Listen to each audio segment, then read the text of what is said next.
on Eureka Road and then Lake Road right here. And you can see behind us, this is a very muddy strip. So I'm here with Will Rio now. Will's been out here for a couple days. The dam, just probably a quarter mile or so down the road, is where we were live from yesterday. So you've seen this now for a couple days. What is going on out here? Yeah, we had a chance to actually step down there and take a look at it firsthand today.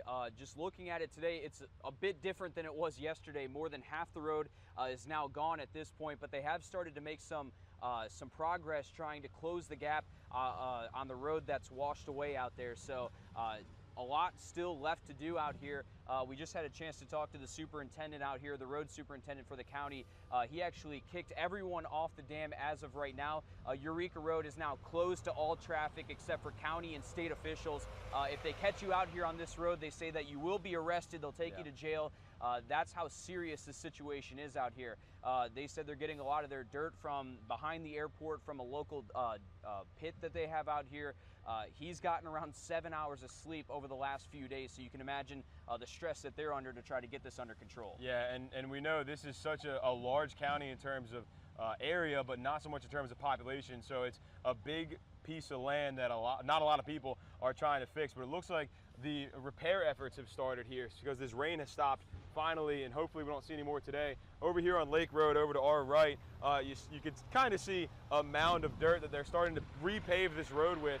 They've got truckload after truckload of dirt coming through here, so you'll probably see a few as we continue on talking. And I know I've done a story out here a couple years ago after a storm in talking with the EMA director, and he said they have 300 or 330 miles of dirt road in the county, and each one, when they get a storm like this, has to be gone over 3 times with dirt. So you're talking almost 1,000 miles of road worth of dirt that they are going to have to put down if they're recovering the entire county. So this is going to be a long process, and as we know, rain is still expected today. Hopefully it doesn't hit this area too much.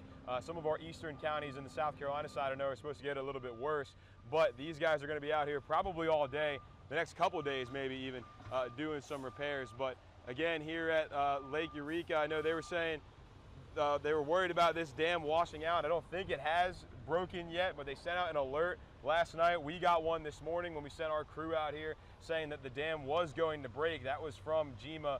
So we were checking in with them, and they said they would go with the most recent update that they sent out, which was what I just said. Let's step out of the way so they can get these trucks through. But yeah, they are expecting this to be pretty serious, as it has been over the last couple of days. So again, stay out of the way. If you've been out here the last couple of days, don't come back here today. They moved us way off the dam, and they said, again, anybody that goes on there will be arrested. So they are really trying to keep everybody out of this area. Absolutely. And, you know, talking about how much dirt has come back here, just truckload after truckload. You see them passing us right now.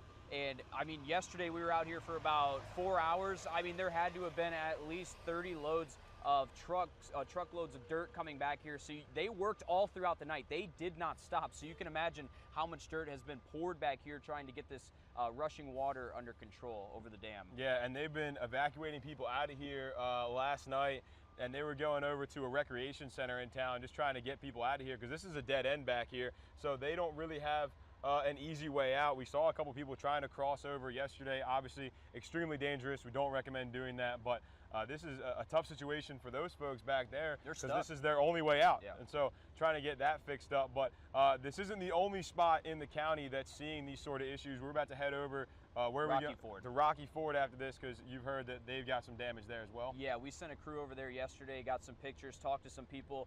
That's where you may have heard us talk about the Ogeechee River and the water levels over there. Some even saying that that was the highest that they've seen the river since Hurricane Hugo back in the 1980s. So a big change here. There's going to be a lot more coming out of the county as we start to travel a little bit more outside of Eureka Road. Yeah, and this is just one county that's been affected. We've got multiple across our area. You saw Hallie Turner yesterday in Allendale County. We had Chief Meteorologist Riley Hale. He was all over the place, but settled in Barnwell County, and we saw a man's backyard flooded. He had animals in there, said he had already lost 100 quail, turkeys, other birds because of this water, and didn't want to leave the animals, so he's in his John boat going around the backyard because that's the situation that they're in. I was in Burke County yesterday, and they came out relatively unscathed when you look at what we've seen in Screven, Allendale, Barnwell, Bamberg.